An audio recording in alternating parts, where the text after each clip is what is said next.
Nagaa maatiiwwan Abdii Fiiziksii Akaadaamii akkam jirtu nagaa keessanii. Egaa har'a immoo fiiziksii kutaa 12 boqonnaa lammaffaa paartii 9ffaa end of unit 2 questions qabadee dhiyaadheen jira jechuudha. Kanaaf kutaa irraa keessatti gaafileewwan kanneen bal'inaan kan hojjennu ta'a jechuudha. Isinis keessummaa taanaan subscribe gochuudhaan maatii ta'a. Maatii yoo taatan viidiyoowwan like share gochuudhaan hiriyoota keessanii fi barattoota Oromiyaa guutuu bira kan qabuuf gahee keessan bahadha. Akkasumas caalmatti na deeggaruu barbaadan immoo viidiyoo kee ilaaltan VPN banachuun gahaadha. Maateriyaaliiwwan barnootaaf isin gargaaran adda addaa argachuu barbaadan chaanaalii telegiraama kiyyaa Abdii Fiiziksii Akaadaamii join gochuun dagatinaa. Guruupiin illee jira, achi keessattis aduu wal gochuu dandeessu jechuudha. Kallattumaan gaafii tokkoffaa kan eegallu ta'a. Question number 1. A ball is thrown horizontally from a top of building 45 meter high. Calculate A. The time taken to reach the ground. B. The horizontal displacement. C. The resultant velocity with which it strikes the ground.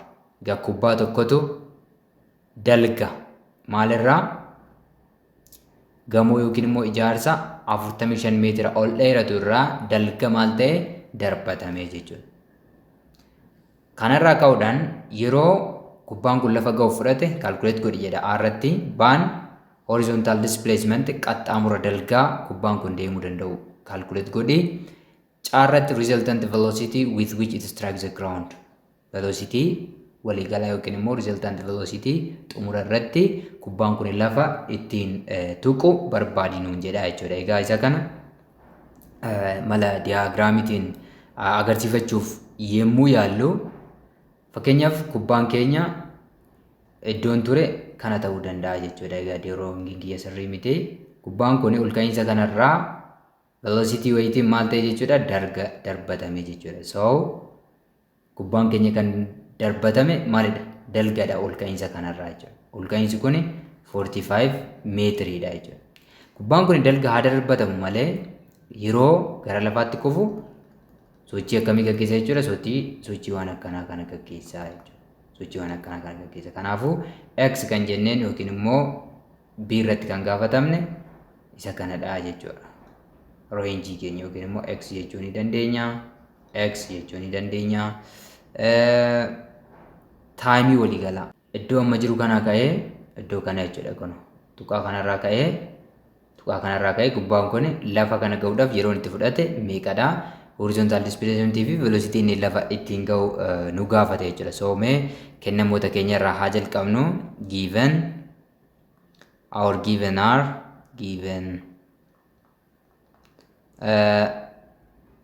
the height of the building is 45 meter and acceleration due to gravity is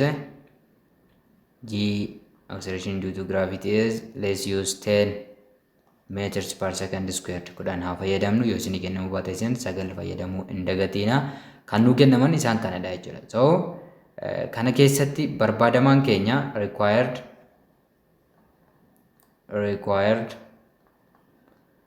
eenyudha jechuudha. A irratti eenyu nu gaafate? Time of flight or flight time nu gaafate. B irratti horizontal displacement nu gaafate. C irratti resultant velocity nu gaafate jechuudha. Resultant velocity keenya yommuu lafa ga'u maal ta'a kan jedhu iddoo tokkotti nu gaafate jechuudha. Egaa gara formaatatti yommuu deebnu solution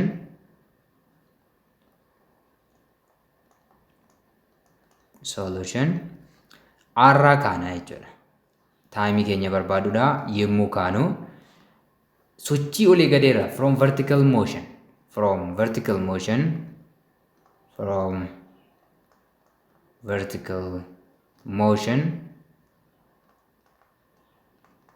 maal qabna jechuudha?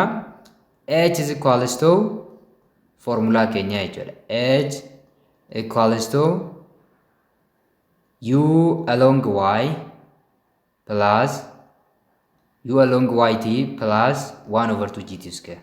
1 over 2 gt square. Egaa kun equationii uniformly accelerated motion keenya maaliif guullee harkisa lafaa keenya dhaabbataa waan ta'eef jechuudha. Isa fayyadamuu dandeenya. Isa kana qabnaa jechuudha. Egaa kennamaan keenya maalloon jedhaa a ball is thrown horizontally. Kubbaan kun dalga darbatame. Kanaafuu kubbaan dalga darbatame jechuun uy but u or initial velocity along y equals to 0. Maaliif ux malee uy hin qabnu. Maaliif the ball is thrown horizontally dalga darbatame waan nuun jedheef jechuudha. Kanaafuu achiin keenya yookiin immoo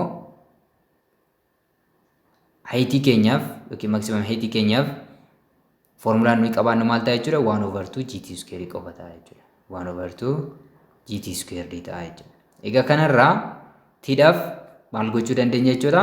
Drive gochuu dandeenya jechuudha. So kana drive yommuu goonu t squared equals to 2h over g ta'a jechuudha. 2h over g ta'uusaa kan nutti agarsiisudha jechuudha. Egaa akkas ta'eeti t jechuun maal ta'a jechuudha? Square root of 2h over g. 2h over g ta'a jechuudha. Baay'ee salphaadha. Then t equals to lakkoofsota kana bakka buufachuu. Square root of 2h means 2 times 45. 2 times 45 meter divided by g is 10 meters per second square. So t equals square root of meeqa ta'a jechuudha? 2/45 meeqadha? 2/45 90. 90 kudhaniif yommuu hirru 9 ta'a jechuudha. So 9 second square dha jechuudha. Egaa 9 second square square root keessa yommuu baasnu naannoo sekondii 3 arganna jechuudha. Bifa kanaan taayimii asii ka'ee as deemuuf fudhate arganna jechuudha. Kana jechuun taayimii asii ol ka'iinsa kanarraa giraawundii yookiin immoo lafatti kufuuf fudhateedha jechuudha. Bifa kanaan calculate gochuudha dandeenya jechuudha. B'tti yommuu ceenu horizontal displacement. B bira yommuu dhaqnu waa'ee horizontal displacement kaasaa jechuudha. Horizontal displacement argachuuf B horizontal displacement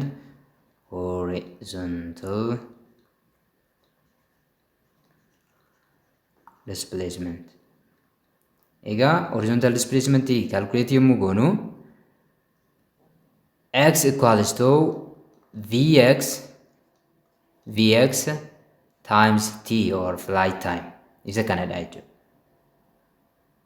Egaa gaafii kana keessatti maaltu nuun kennamne vx nuun kennamne jechuudha. Silaa x argachuudhaaf yookiin horizontal displacement argachuudhaaf initial velocity nuu kennamuudhaa qaba ture jechuudha. So osoo initial velocity keenya yookiin immoo vx fi ux yeroo hunda dhaabbataadha waan ta'eef fakkeenyaaf but vx is not given akka kitaaba irratti vx is not given nuun kennamne jechuudha. Is not given. Osoo nuu kennameeti shallaguun baay'ee salphaadha jechuudha. Fakkeenyaaf for example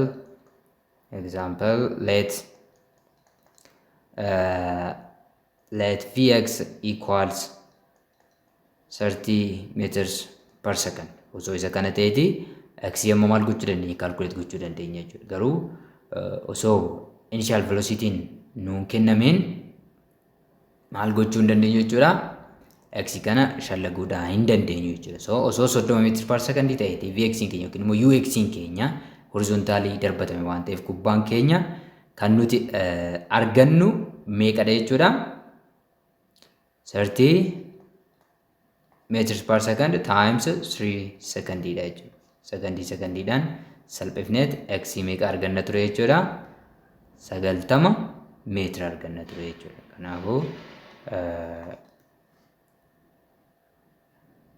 qaxxaamur keenya dalgaa 90 meetira ta'a ture jechuudha. Inni itti aanu siidha. Siirratti kan gaafatamne maalidha? The resultant velocity after 30. Egaa inni kunis jalqaba vx nuu kennamedha jechuudha. 30 meetira per second kanatti nuu kenname jennee of fayyadamneedha. Gaafii keenya fooyyessinee malee akkaataa gaafiin kitaaba irra kaa'etti isas argachuu hin dandeenyu jechuudha. So the resultant velocity after the resultant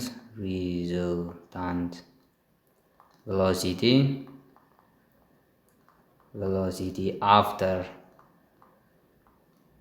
3 seconds. Secondii sadi booda maal ta'a kan jedhudha jechuudha. Egaa resultant velocity keenya beekamaadha. Maal ta'a formulaan VR equals to square root of Vx squared plus Vy squared ta'a jechuudha. So Vx keenya maal jennee fudhannu? Let Vx akkuma asitti fudhadhe jechuudha. Vx equals to 30 meters per second. Initial velocity horizontally gubbaan kun itti darbatame jechuudha. Itti darbatame Vx jedhee yoon fudhe Vy immoo formula kiyyarraa argachuu nan danda'a. Egaa Vx kanaan fudhadhee Vy maal jedhee fudhachuu nan danda'a jechuudha. Vy asumatti okay. Kana Vx kana erga jennee Vy equals to Uy minus gt. Uy minus gt ta'a jechuudha. Then Uy ammas maal jenneerra? 0 dha jenneerra. Akkasumas immoo kallattii sochii gara gadii negative yoo fudhanneedha. Kuni ta'uu kan danda'u jechuudha.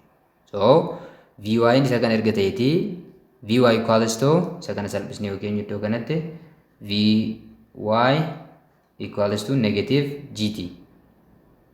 Negative gt. Kana jechuun meeqa ta'a jechuudha? Equals to negative 10 meters per second times 3 ta'a jechuudha. So Vy meeqa ta'uu nutti agarsiisa? Vy equals to negative 30 meters per second ta'a jechuudha. Bifa kanaan nuu deemnee jechuudha. Egaa Vx 30 fudhannee turre isaan kana lamaan square root keessa baasuudha jechuudha. Salphaadha osoo bifa kanaan nuu kennameedha jechuudha. So Vr equals square root of maal jenneerra jalqaba dubbanneerra Vx squared plus Vy squared dha jechuudha.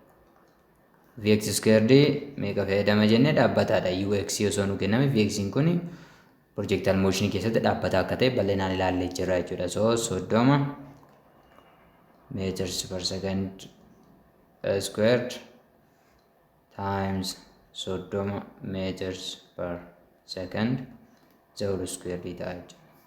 Okay, Vy negative kallattiin gara gadiiti waan ta'eef jechuudha. So Vy negative fudhanna. Vr equals to square root of 900 meters squared per second squared plus 900 meters squared per second squared ta'a jechuudha.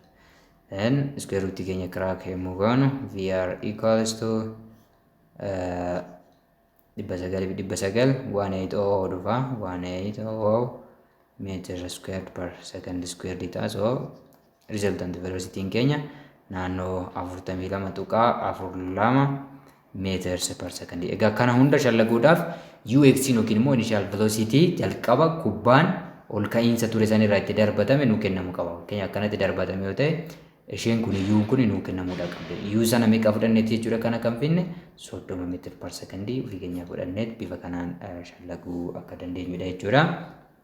Question number 2. A football is kicked at an angle of 30 degree with an initial velocity of 20 meter per second. Kubbaa miilaa tokkotu kofa degree 30 ariitii jalqabaa 20 meter per second dhaan dhiitame. Calculate A, the horizontal and the vertical component of initial velocity. Initial velocity kana 20 meter per second kana component isaa kan siiqqee xararaa yaa akkasumas siiqqee sararaa xaa barbaadinuun jedhee jechuudha. B, the time of flight. Yeroo balali'iinsaa barbaadinuun jedhee. C, the range. C irratti immoo range yookiin immoo horizontal displacement barbaadinuun jedhee kan walii galaa jechuudha. D irratti horizontal displacement at t equals 1.5 second. Horizontal displacement yookiin immoo qaxxaamura dalgaa meeqa irratti sakandii 1.5 irratti kubbaan kun irra jiraachuu danda'u barbaadinuun jedhee jira. Egaa kubbaan kun fakkeenyaaf horizontaaliin keenya yookiin giraawundiin keenya osoo kana ta'eeti kubbaan bifa kanaan dhiitamte jechuudha. Yommuu dhiitamtu sochii egaa paraboolaa fakkaatu kana yookiin immoo daandii paraboolaa fakkaatu kana deemuu akka dandeessu hundi keenya ni beekna jechuudha. So theta keenya yookiin immoo 30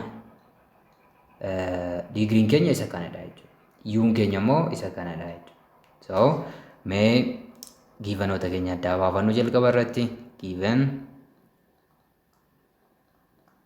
given u or initial velocity of the ball is 20 meters per second. Theta equals 30 degree and g is known 10 meters per second squared. Kunniin maalidha jechuudha? Kennamoota keenyadha jechuudha. Required one is barbaadamaan keenya required kan nuyi barbaannu eenyudha jechuudha? R irratti ux fi ux and uy dha jechuudha kuni. B irratti total time or time of flight t total. C irratti range jechuun isa kana jechuudha. Range kan jennuun isa kanadha jechuudha. C irratti jechuun D irratti eenyudha kan gaafatamne? X at 1.5 second. Egaa sekondii 1.5 irratti dalgarra kubbaan kun eessa jira kan jedhudha kan gaafatamne. Gara furmaatatti yommuu seennu solution eenyurraa kaana jechuudha? A irraa kaana jechuudha. A components of initial velocity. So ux irraa yommuu kaanu ux equals to egaa velocity keenya initial velocity keenya ishee kana waan ta'eef horizontal component ishee amma iddoo kanatti kan jiru kana taati. Inni kun horizontal component. Inni kun immoo vertical component ta'a. So isheen kun ux, inni asii olee kun immoo uy ta'a jechuudha. Uyn opposite theta kanaati yookiin immoo qofa kanaati jechuudha. Kanaafuu uxin koosiidhaan ibsama maaliif adjacentii waan ta'eef jechuudha. Egaa eenyu yaadachuu qabdu jechuudha? Rileeshinii kosaayinii fi saayinii akkasumas kofaa yaadachuu qabdu jechuudha. So isarraa ux maal ta'a jechuudha? U cos of theta ta'a jechuudha. Jechuun lakkoofsota keenya bakka buufachuudhaan nu hafa. U meeqa nu kenname? 20 meters per second cos of 30 degree. Then cosine 30 degree duwwaa tuqaa 8 this will be 20 meters per second times 0.87. Sagan immoo libaayistan maal arganna jechuudha? ux equals ux meeqa ta'a jechuudha? 17.4 meters per second. 17.4 ta'a jechuudha. So ux maal goone jirra jechuudha? Argannee jirra jechuudha. Ittaan suudhaan uy dha argachuu qabna. Uy argachuu qabna. Egaa kubbaan kun bifa kanaan drawing isaa seeraan kaafadhaa isinii bifa kanaan kan deeme osoo ta'eeti. Paraabolaan keenya isa kana osoo ta'eeti maal jenneerra? Isheen kun u'dha. Iddoo kana theta qabna. Sarara dalgaa kanarraa sarara dalgaa kun maal ta'a jenne? ux ta'a. Inni asii gadee kun immoo uy ta'a jechuudha. So uyn opposite qofa kana ta'uu nutti agarsiisa jechuudha. So uy equals u sin of theta opposite waan ta'eef jechuudha. Sanarraa argana. So uy equals 20 meters per second sin of 30 degree. Uy equals 20 meters per second times sin of 30 is 0.5. So uyn meeqa ta'a jechuudha? Uyn 10 meters per second ta'a jechuudha. 10 meters per second ta'a. So kun walumaa galatti kan nu agarsiisu komponentiin waliigalaa u maal ta'a jechuudha? Komponentii u. So this indicates that u equals ux plus uy. komponentiidhaan ibsamu jechuudha. So yommuu ibsamu jechuudha. So u equals ux meeqa arganne ux 17 tuqaafa 17 1.4 meters per second in I direction plus 10 meters per second in j direction jenne bifa kanaan ibsu yookiin immoo kaa'uudhaa dandeenya jechuudha. Inni itti aanu b dha jechuudha. Komponentii maal goone irra jechuudha argannee jirra jechuudha. B irratti kan gaafatamne flight time dha. B flight time. B flight time. Flight time. So flight time kan argachuudhaaf egaa kubbaan kun bifa kanaan sochii paraboolaa gaggeessee yommuu as ga'u xumura irratti yommuu dhufee inni lafa ga'u horizontal displacement maal ta'a 0 ta'a jechuudha. So change of y equals u along y times t minus 1 over 2 gt squared jechuudha. But at the end change of y equals to 0. Change of y equals to 0. Eessatti at the end xumura irratti jechuudha. Maaliif iddoo kana deemee dhufee yommuu iddoo kana ga'u waan ta'eef flight time kan barbaadu iddoo kana irratti change of y yookiin immoo ol ka'iinsi kubbaan kun lafarraa qabu duwwaa ta'a jechuudha. Isa kanaan yommuu bakka buusnu maal argannaa 0 equals u yt minus 1 over 2 gt squared arganna jechuudha. uyn maal jenneerra sila calculate goonee arganneerra lakkoofsa isaatiin u ni qabna u sin theta dha osoo nu kennamu baate uy jechuun u sin theta dha jechuudha. Kanaafuu isa kana yommuu rearrange goonu maal arganna jechuudha 0 equals u sin of theta times t minus 1 over 2 gt squared. Egaa kana rearrange yommuu goonu yookiin immoo drive yommuu goonu u sin thetaan maal ta'a jechuudha u sin of theta times t equals 1 over 2 gt squared negative ni wal balleessitu then time tokkoon simplify gochuu dandeenya jechuudha. Simplify gochuu dandeenya.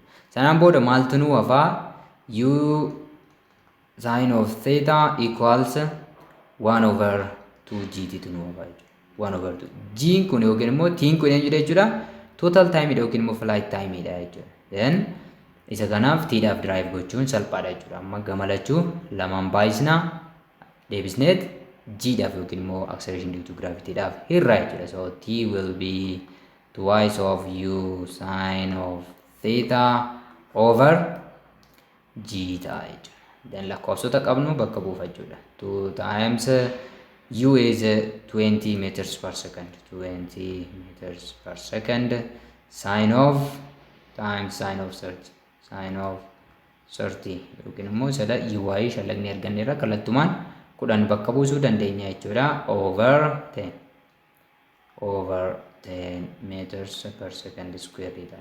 T equals egaa 2 baay'isuu 20 40 baay'isuu saayiniin 30 duwwaa tuqaa 5 40 baay'isuu duwwaa tuqaa 5 20 10 yommuu hirru 2 sekondii arganna jechuudha. T equals to 20 meetira asumatti maal gochuu dandeenya meetiraan salphisuu dandeenya sekondii tokkoon salphisuu dandeenya per sekondii inni ofaa gubbaatti ba'e sekondii ta'a jechuudha. 20 over 10 per second isatti jalatti jechuudha. Kanaafuu sekondii ta'a gubbaatti yommuu ol ba'u so 20 over 10 is 2 second. 2 secondii maalidha jechuudha flight time dha jechuudha. This is the flight time. Walumaa galatti kubbaan kun balaliinsa isaa xumuruudhaaf yeroo hamma kanaa kan itti fudhatudha jechuudha. C irratti reenjii gaafatamne. C irratti kan nuyi gaafatamne reenjiidha jechuudha. C range. Egaa range jechuun sochiin kubbaa bifa kana fakkaataa jennu drawingii isin sirreeffadhaa kaafadhaa isiniin jedheera. So rangein fageenya kana ta'a jechuudha. Kun range ta'a jechuudha. Kubbaan kun bifa kanaan yoo deeme egaa range calculate gochuudhaaf flight time dha qabaachuu qabna jira. So formula range irraa range equals to vx in jijjiiramu iddoo hundatti dhaabbataadha jechuudha. Times t vx t ta'a jechuudha. Tiin kun isa kami flight time dha jechuudha. Flight time 2 secondii calculate goonee argannee jirra jechuudha. Then vx jechuun but vx is vx equals to ux. Vx in ux wajjinuu wal qixa jechuudha. Maaliif horizontal component of velocity dhaabbata akka ta'e kutaa darbe keessatti bal'inaan ilaallee jirraa jechuudha. Kanaafuu ux dha waan ta'eef r equals to ux immoo calculate goonee arganneerra. Ux u cos theta argachuu dandeessu yookiin immoo nuyi calculate goonee waan ta'eef 17.4 meters per second fayyadamuu dandeenya. So r equals meeqa ta'a jechuudha? 17.4 meters per second times 2 second. Flight time 2 second arganne waan ta'eef jechuudha. So r equals to isa kana 17.4 lamaan yemmuu baay'isnu 34.8 arganna jechuudha. 34.8 secondiidhaan simplify gooneet meetir arganna jechuudha. So rangein keenya yookiin immoo asii ka'ee as ga'uudhaaf kubbaa kan itti fudhatu fageenya 34.8 meetira ta'uu nutti agarsiisa jechuudha. D irratti maalidha kan nu gaafate? D bira yemmuu deemnu x at maalloon jedhee x at t equals 1.5 second nuun jedhee jechuudha. Ammas sanuma x equals to vx in iddoo hundatti dhaabbataadha. Vx times t ishee kamii t asitti nuu kennamte kana jechuudha. Suma kanaan bakka buusudha. Vx in ammas 17.4 meters per second times the time taken is 1.5 second. So x equals time kana irratti bakki kubbaan kun itti argamtu 17.4 duwwaa tuqaa 1.5 yemmuu baay'isnu 26.1 meetira ta'a jechuudha. 26.1 meetirii ta'a jechuudha. Kanaafuu iddoo ta'etti argamti jechuudha. Meeqa 34 waliigala arganne waliigala bira osoo hin gahin tarii naannoo kana ta'uu danda'a jechuudha. Qilleensarra naannoo kana jiraachuu ishii kan nutti agarsiisu. Sakandii 1.5 kana irratti qilleensarra jirti. Maaliif lafa ga'uudhaaf sakandii 2 itti fudhata jennee hojjennee waan jirruuf jechuudha. The other is question number 3. The launching speed of a certain projectile is 5 times the speed it has at its maximum height. Calculate the elevation angle at launching. Egaa projectile tokko speediin isaa meeqa jedha jechuudha? 5 times the speed it has at its maximum height. The launching speed of certain projectile is 5 times the speed it has at its maximum height. Egaa speediin yookiin immoo saffisni waliigalaa projectile tokko wanta qilleensa keessa socho'aa jiru tokko initially isaa launching speed jechuun initially dha jechuudha. Harka 5 kan maximum height ta'a jedhee nuu kenne. Harka 5 kan maximum height ta'a jedhee nuu kenne jechuudha.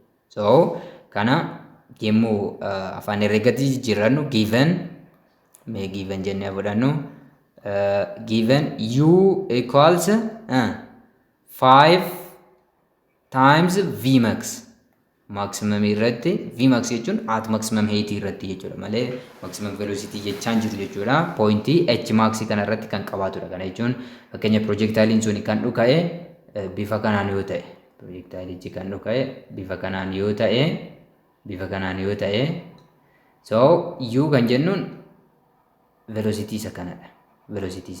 U kan jennuun vmax kan jennu immoo velocity waliigalaa iddoo kanatti inni qabaatudha jechuudha. So inni kuni u kuni kan kana harka meeqata? Harka 5 ta'a. V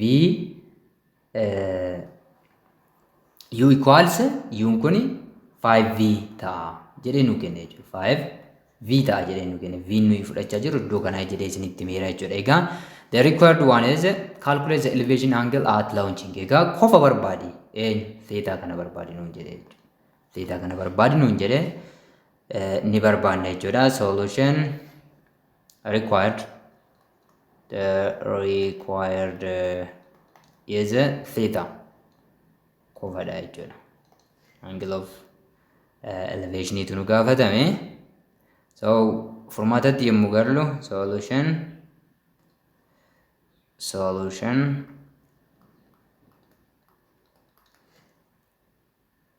at h max egaa h max irratti at h max maximum height irratti maalidha jechuudha.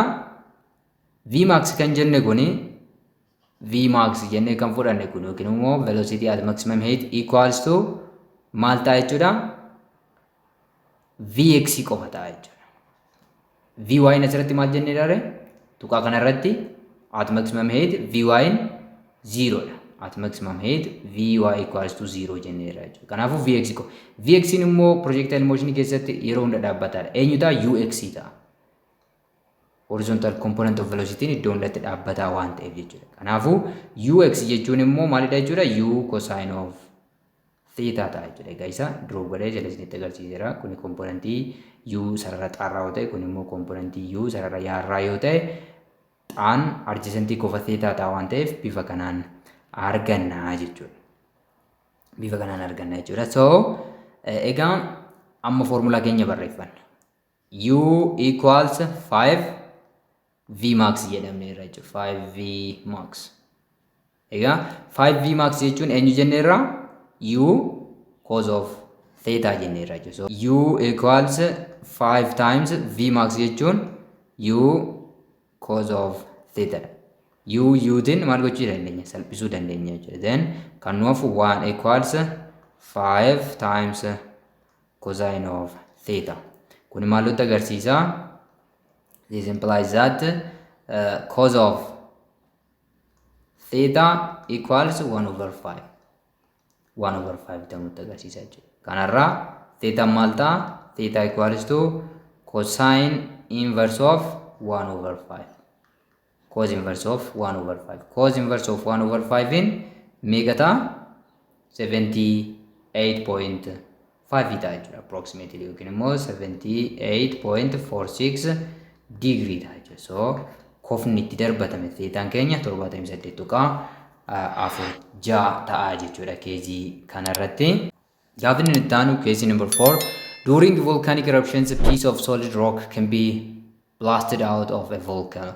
These projectiles are called volcanic bombs. Egaa yommuu dhohiinsi volkaanoo uumamu dhagaawwan jajjaboon volkaanoo keessaa utaaluu danda'u jechuudha.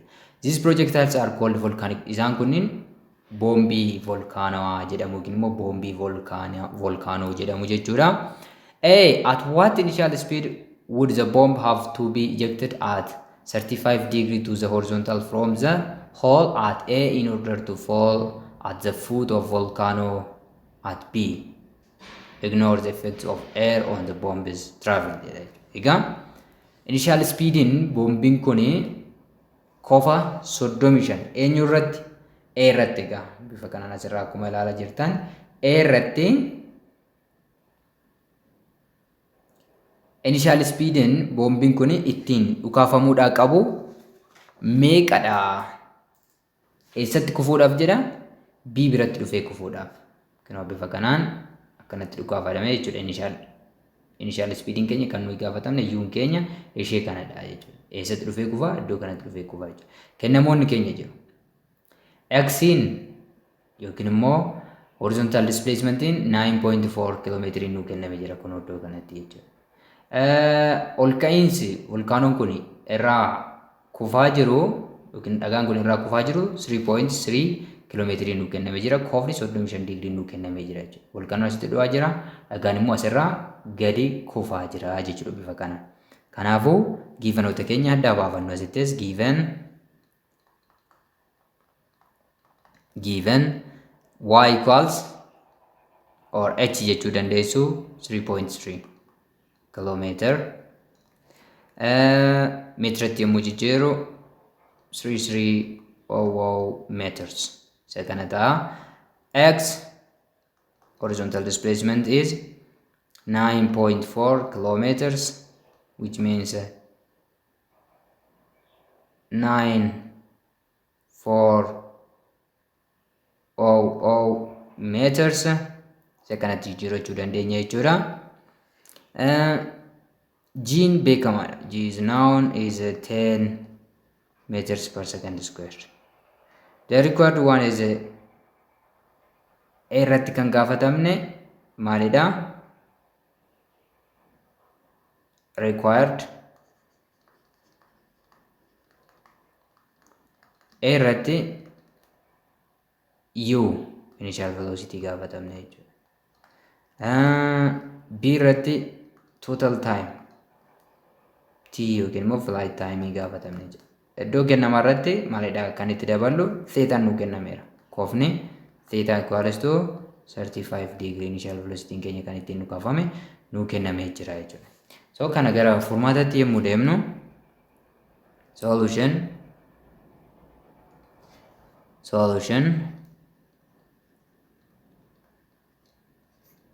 egaa wantoon keenya kan dhukaafame eessarraa fakkeenyaaf egaa inni kun 9.4 dha kiiloomeetiraan 3.3 kiiloomeetir akkaataan volkaanoon keenyatti dhuka'u poointii kanarraa bifa kanaanii bifa kanaan deebi'ee kufaa jechuudha. Bifa kanaan deebi'ee kufaa. So theetaan keenya iddoo kana jirti jechuudha. Bifa kanaan nu kennameera. Horizontal motion irraa horizontal motion jechuun kubbaan kun asii ka'ee as ga'uudhaaf jechuudha. Kan itti fudhatu yookiin dhagaan kun jechuudha. From horizontal motion we know x equals irraa jalqabna jechuudha. Solutionii keenya x equals vx times total time dha jechuudha. Total time. Vx in beekamaadha. Vx is constant. Vx is constant is equals to ux. Ux jechuun immoo u cosine of theta ta'a jechuudha akkuma silaa. So kanarraa x maal ta'a jechuudha? Vx yookiin ux dhaan yommuu bakka buusnu u cos of theta times total time yookiin immoo flight time ta'a jechuudha. Kanarraa taayimiidhaaf maal gochuu dandeenya? Equation baasuu dandeenya. Time equals to x divided by u cos of theta jechuu dandeenya. Meeshaa kanaan equation jalqabaa haa jennu. Eenyurraa? From horizontal motion. Kuni maalirraa jechuudha? From horizontal motion. Vertical motion irraa immoo vertical motion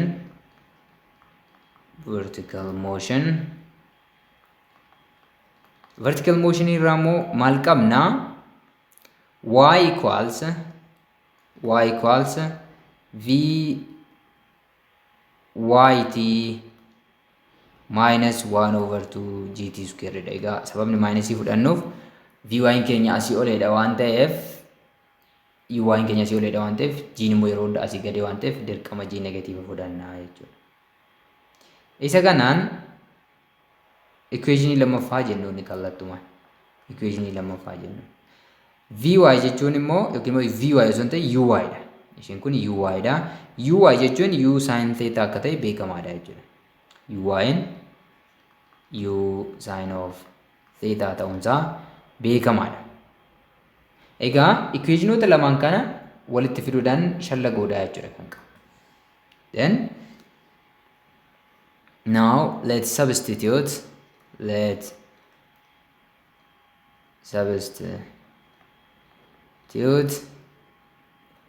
t equals x over u cos of theta into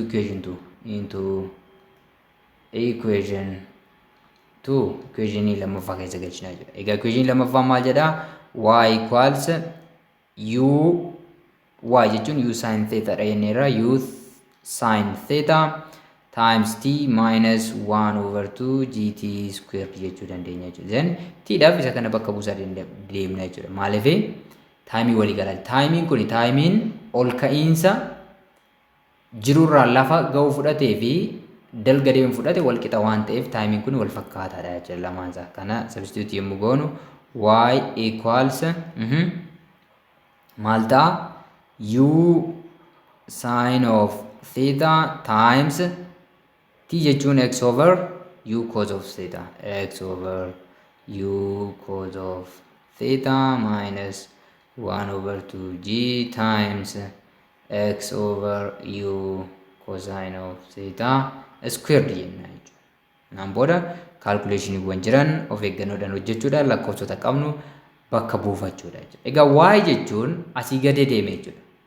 Yoo ilaaltanitti ta'e volkaanoon keessaan ol ka'iinsa tureerraa gadi kufe waan ta'eef negatiiva fudhannaa jechuudha. 3,300 meetira. Then y jechuun asii gadi waan kufeef kallattii asii gadi negatiiva fudhachaa jira. Kun hojii negatiiva waan fudhanneef asii ol waan deeme immoo pozitiiva fudhachaa jira jechuudha. So y negatiiva ta'a jechuudha. So 3,300 meters equals lakkoofsota keenya bakka buufachaa deemna jechuudha. Egaa asitti yuudhaan salphachuu danda'a jechuudha. Kanaafuu kan nu hafu x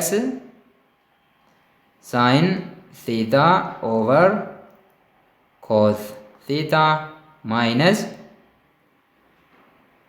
isa kana square yommuu goonu 1 over 2g into x squared over u squared cos squared theta ta'a jechuudha. Cos squared theta ta'a jechuudha.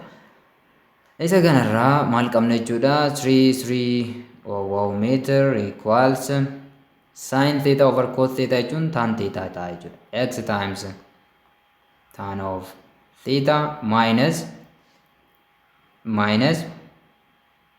1 over 2g or simply maal jennee barreessuu dandeenya jechuudha. Maal jennee barreessuu dandeenya? 1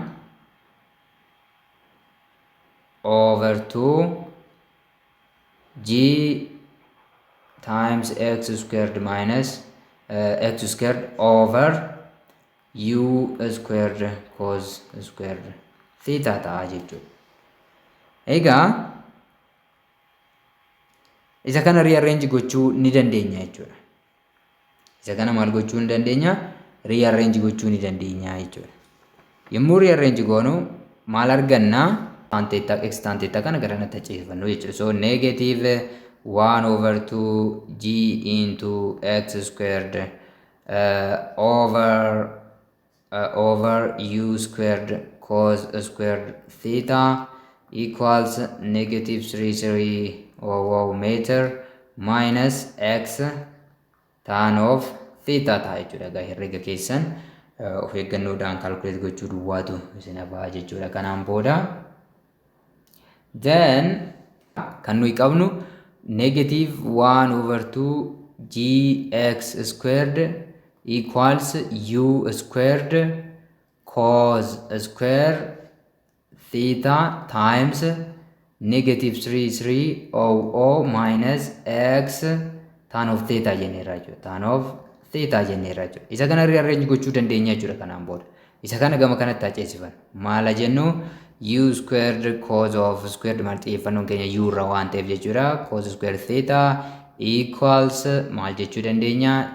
Negative equals negative 1 over 2 negative 1 over 2 g negative isitti barreeffannu negative 1 over 2 gx squared divided by isa kam? Isa kana jechuudha. Gama kanatti ceesisneet eenyu qubaatti hambifachuuf u qubaatti hambifachuuf jechuudha. Divided by negative 3 minus x tan theta jechuudha. Yookiin isa kana maal jechuu dandeenya? Negatiiva kana koomanii addatti baasneet isa kanas plus isa kanas pozitiiva gochuu dandeenya jechuudha. Lamaan isaa negatiiva godha waan ta'eef. Then negatiivni iddoo kana jirtuu fi negatiivni iddoo jirtu kun maal godhuti jechuudha? Wal balleessuudhaan pozitiiva ta'a jechuudha. Kanaan booda maal qabna jechuudha? Cos squared theta kanas gama kanatti haceessifan. So u squared is equals to gx squared 2nis gara jalaatti haa dabarfannuuti over 2 times 3 egaa kun akkamitti positive akka ta'e isinitti himeera jechuudha. Plus x tan theta times ishee gama kana overii taate gama kana ceetu waan ta'eef cos squared theta ta'a jechuudha. Overiin kun hunduma isaaniitiif dhaabbatu jedheen isinitti himeera. Kanarraa u squared calculate gochuu dandeessu. G'n meeqa ta'een? Meters per second squared times x'n 940 meter squared over 2 into 330 meter. Isa kana unity dagachuu hin qabnu. Meter plus x jechuun immoo 940 meter tan theta times tan of 35 degree times cos squared of 35 degree. Lakkoofsota kana bakka buufachuudhaan u squared argachuu dandeenya jechuudha. Then u squared unitota keenya sumatti waliin salphisaatii deemuu dandeenya. 10 meters per second squared times 9,400 squared yommuu gootan meeqa argattu? About 8,8,3,6,0,0,0 argattu jechuudha. Meter squared over isaan kana warra keessaa hojjannaa jechuudha. Dursineet 3,300 meter plus tan of 35 in 0.7 dha. 9,400 meter times tan of 35 in 0.7 okay times ammas jechuudha walii galanitti baay'ifna cos of 35 in 0.82 dha. Times 0.82 squared. Bifa kanaan keenya jechuudha. Then u squared meeqa ta'a jechuudha amma? U squared equals 8,836,000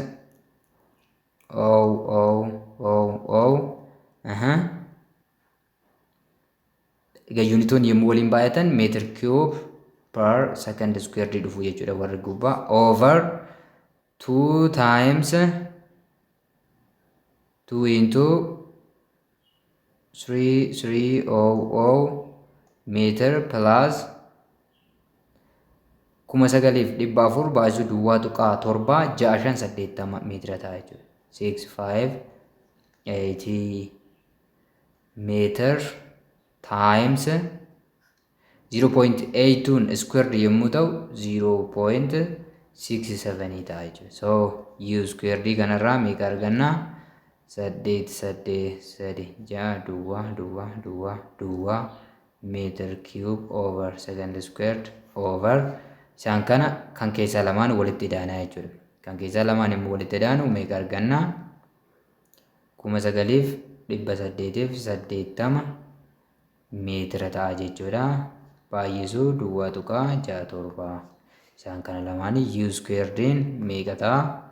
8,8,3,6 meter cubed per second squared over isaan kana warra jalaa yommuu waliin baay'isnu 1,3,2,3,9 meetiratu jalatti nu hafaa jechuudha. Meetira tokkoon salphataa gubbaa irratti meetira squareetu nu hafaa jechuudha. So u squared meeqa arganna jechuudha. Kana yommuu walii hirtan u squared 6,6,7 42 meter squared per second squared. Kun enda u squared dha jechuudha. So u equals square root of lakkoofsa asitti arganne kana 6,7 meter squared per second squared ta'a jechuudha. Then isa kana square root keessa yommuu baasnu u keenya yookiin immoo initial velocity keenya meeqa ta'a jechuudha? About 258 meters per second ta'uusaa kan nutti agarsiisudha jechuudha. So bifa kanaan xumuruudhaa dandeenya. Kanaafuu initial velocity keenya meeqa arganne jechuudha 2.58 meters per second arganne jechuudha. Egaa B irratti immoo maalidha kan gaafatamne what would be the time of flight? Time of flight gaafatamne jechuudha. Time of flight gaafatamne amma baay'ee salphaadha jechuudha. B hojjechuuni B time of flight yeroo balali'iinsaati jechuudha. Egaa yeroon balali'iinsaa beekamaadha. Maalirraa arganna jechuudha? Horizontal motion irraa argachuudha. X equals to Vx t dha jechuudha. Then Vx immoo maal jenneera? Vx equals to u cosine of theta dha jechuudha. Kanarraa x equals u cos of theta times t dha jechuudha.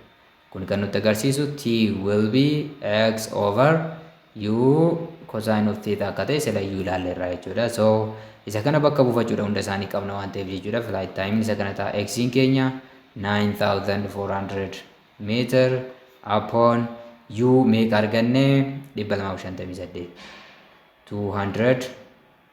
258 meters per second. Egaa dhaabbataadha waan ta'eef jechuudha. Vx fi ux iddoo hundatti wal qixa waan ta'eef jechuudha. Ux kana fudhachaa jiruuf horizontal component of velocity dhaabbataadha projectile motion keessatti jechuudha. Times cos of 35 degree. T will be 9400 meter over 258 meters per second times cos of 35 degree meeqa jenneeyyu 0.82 dha jechuudha. So isa kana yemmuu salphisnu meeqa arganna 0.82 dha. So isa kana yemmuu salphisnu 9400 meetira over 258 baasuu duwwaa tuqaa 82 naannoo 211 dhufa jechuudha. 211 per secondii dhufa jalatti jechuudha. Per secondiin kun gubbaatti himuu baatu secondii taatee baati. So taayimiin meeqa ta'a jechuudha? About 44.5 secondii ta'a jechuudha. Bifa kana flight times argachuu dandeenya jechuudha. Egaa gaafii afuraffaa xumurree jirra. Gara gaafii shanaffaatti ta'a. Gaafii shanaffaan akkas jedha. A firefighter a distance d from a burning building directs a stream of water from a fire hose to angle theta I above the horizontal as shown in figure 2.25.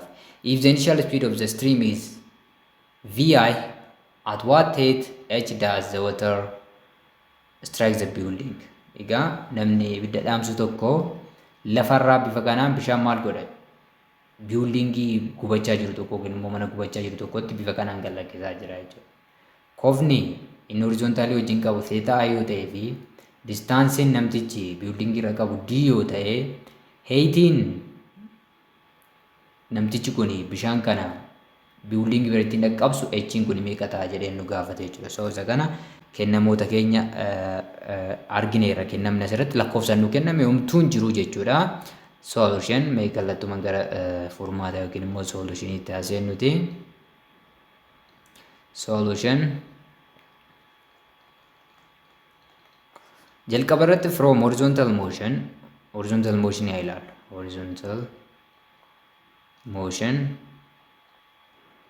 Horizontal motion irra maal qabna? D equals d isa kana jira. D equals vxt qabna jechuudha. Vxt qabna. Egaa vxt kun immoo maal ta'a jechuudha? vx kun velocity xumuraa kun horizontaaliin yeroo hunda dhaabbataadha waan ta'eef v initial x ta'a jechuudha. V initial x immoo v initial cos of theta I ta'a yookiin immoo theta dhuma jennee haa fayyadamnu jechuudha. So d yeroo kana maal ta'a jechuudha? D maal ta'a? vi cos of theta times t ta'a jechuudha. Bifa kanaan equationii tokko jennee qabachuu dandeenya. Vertical motion irraa immoo from vertical motion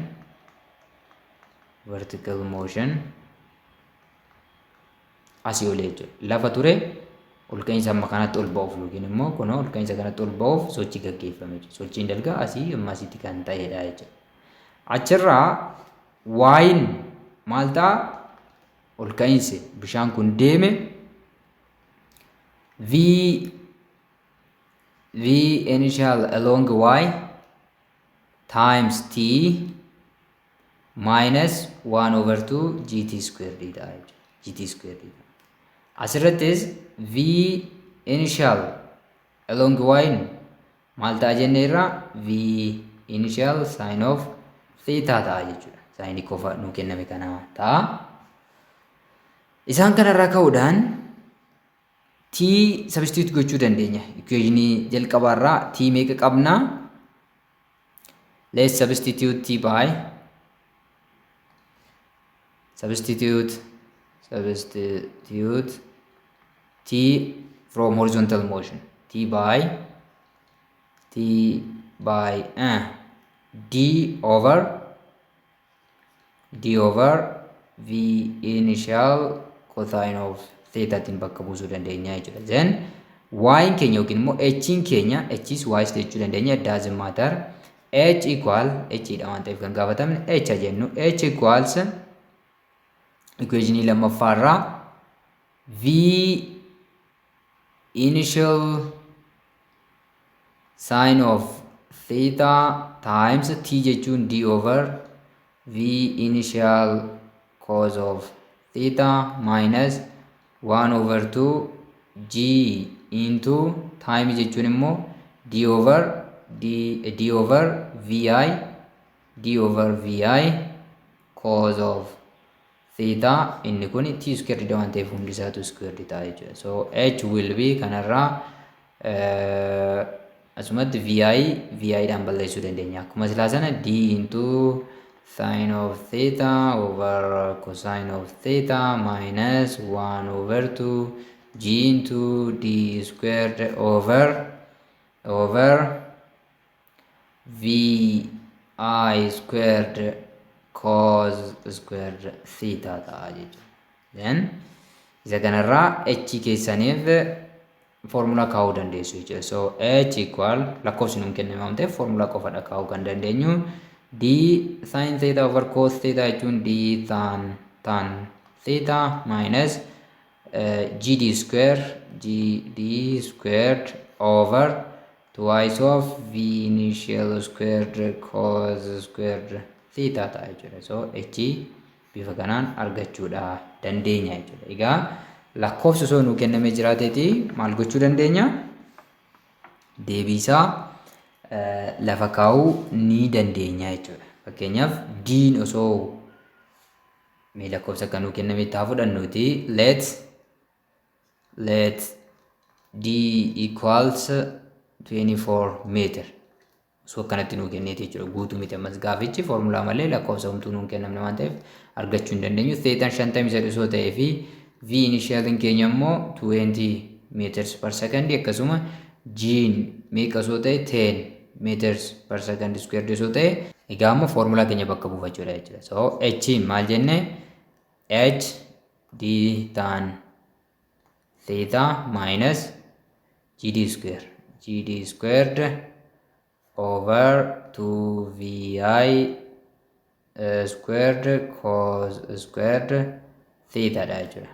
Inaan lakkoofsota keenyaan immoo bakka buufannu diin meeqadha? 24 meter tan over 53 degree minus 10 meters per second squared times d 24 jennu 24 meter squared over twice of vi in 20 jechuudha. So 20 meter per second squared times cos of 53 squared. Cos of 53 degree squared jenna jechuudha. So kanarraa h equals 24 by 24 meter times cos of 53 is 1.33 minus 10 meters per second squared times 24 squared yommuu goonu 576 meters squared over